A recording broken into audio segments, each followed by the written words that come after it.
हमारा पीएम गीदड़ है, गीदड़ यानी सियार है, बुजदिल है, हिम्मत नहीं है दुश्मन का नाम लेने की। ऐसे में वह लड़ाई क्या लड़ेगा।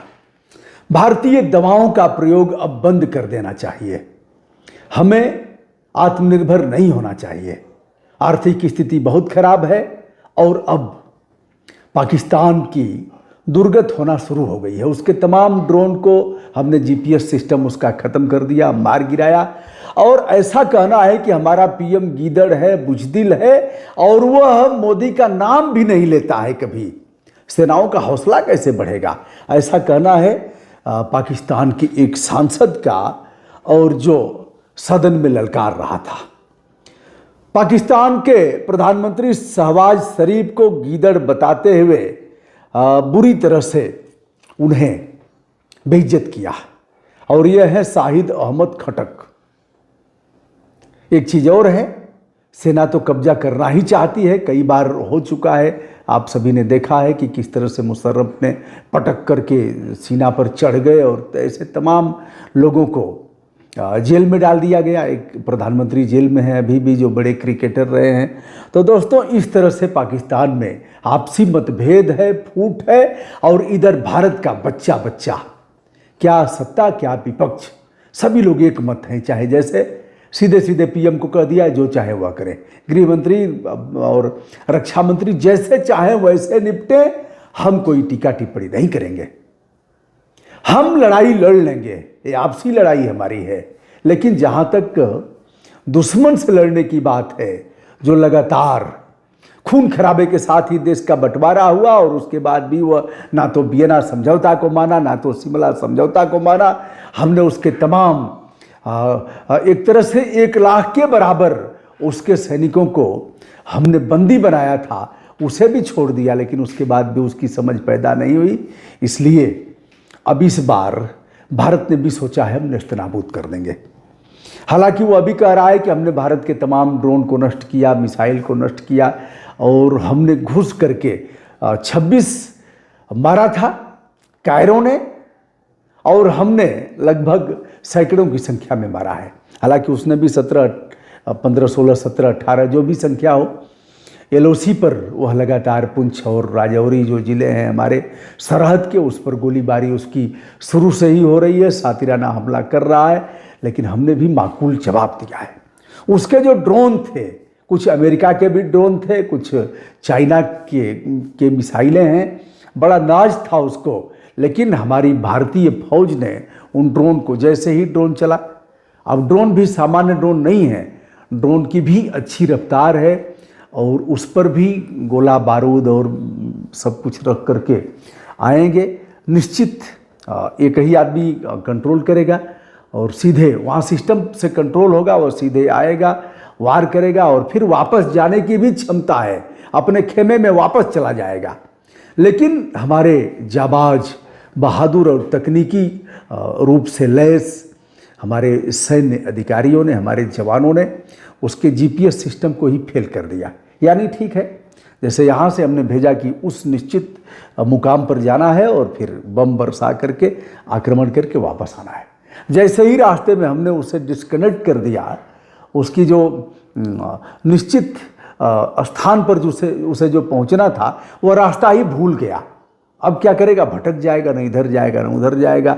इस बीच हमने मार करके उसको ख़त्म कर दिया, नष्ट कर दिया। हमारे पास उससे ज़्यादा सशक्त हथियार हैं, इस बात से आप लोग भी भीगे हैं।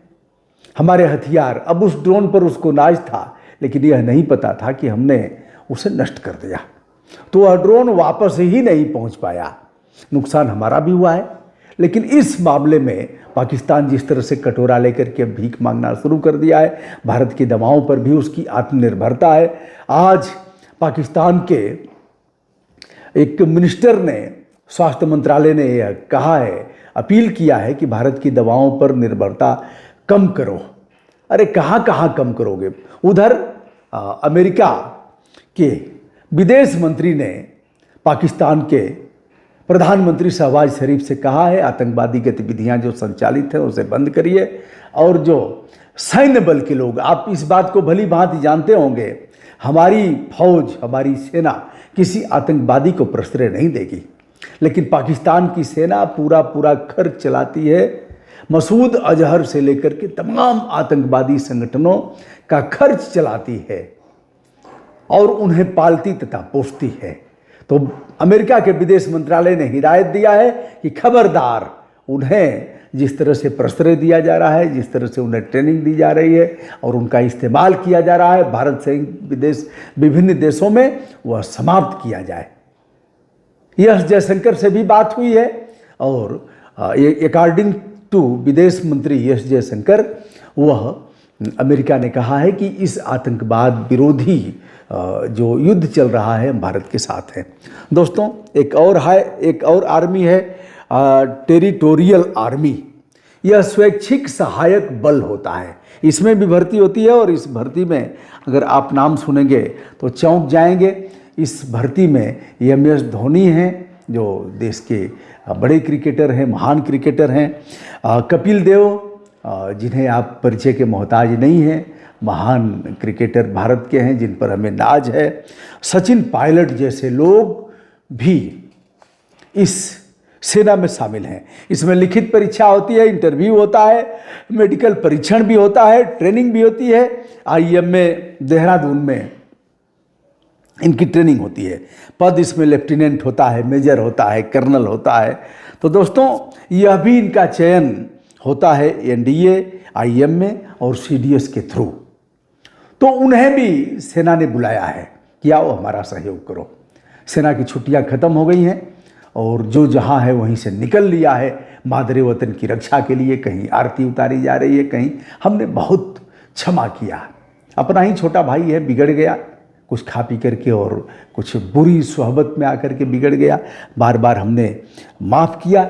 इधर आज लखनऊ में जो एकाना स्टेडियम में मैच होना था, वह मैच भी कैंसिल हो गया है। BSF ने 7 आतंकवादियों को मार गिराया है और जो सावा इंटरनेशनल बॉर्डर के पास, दोस्तों यह भी बताएं, हमारा बॉर्डर उत्तराखंड से भी लगा हुआ है। यदि देखा जाए तो पाकिस्तान का बॉर्डर हमारे पंजाब से लगा हुआ है, शेष राजस्थान से लगा हुआ है। सभी सीमाओं पर लगभग 20 किलोमीटर की एरिया में लोगों को खाली कराया जा रहा है। बंकर भी हम लोगों ने बना रखा है पहले से, उसमें भी हालांकि हमारे भी धन जन की नुकसान हुआ है, लेकिन यह बलिदान व्यर्थ नहीं जाएगा। अभी भी समय है, सुधर जाओ, नहीं तो इस बार अब खून खराबा होता है तो एक बार हो जाने दो, एक बार हो जाने दो। दोस्तों, क्या पाकिस्तान का PM गीदड़ है? क्या पाकिस्तान अपने में ही झेल रहा है, तमाम दुर्दशा झेल रहा है? फूट इतनी है कि वो अपने में ही उबर नहीं पा रहा है। कहीं आतंकवादी पाकिस्तान के PM के गले पर लगाए हुए हैं बर्छी और भाला, और कहीं विपक्ष भी उसी तरह से है, सत्ता भी उसी तरह से है। लगातार PM को दबाए जा रहे हैं और रक्षा मंत्री के जो बोल थे वह भी अब कभी कभी बिगड़ रहे हैं, कभी कभी सुधर रहे हैं, कभी कह रहे हैं कि अगर भारत कुछ नहीं करता है, हमारे पर हमला नहीं करता है, तो हम भी कुछ नहीं करेंगे। लेकिन यह सातिराना अंदाज हो सकता है। दोस्तों, मैं हूं ब्रजभूषण दुबे। संपूर्ण आदर के साथ हमारा प्रणाम स्वीकार करें। जो जहां से हैं वहीं से अपने फौजी और सैन्य बल के जवानों का मनोबल बढ़ाएं। नमस्ते।